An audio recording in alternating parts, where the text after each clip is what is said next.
So ito, nabinyagan natin yung nabinyagan na namin yung yung welcome board.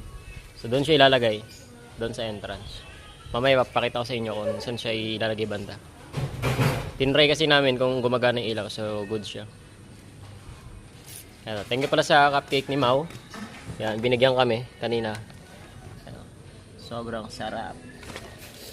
Ayan, ito nga pala teknik, pagka open area, malakas yung hangin na nanggagaling dito. So, pwede ka gumamit ng kulambo. Yan, yung kulambo gamitin nyo. Diyan yung salpaklat ng lobo. So, dire-diretso lobo nyo. Dire-diretso yung production. At least, hindi kayo nabibitin sa lobo. Yan. Yan ang teknik. Kasi pag hindi mo siya nilagyan ng kulambo, magliliparan siya dun sa kabilang bakod. So, medyo mataas pa naman yung bakod dito. Pakita ko sa inyo yung bakod. Yan, ganito kataas. So, halos isang tao. Yung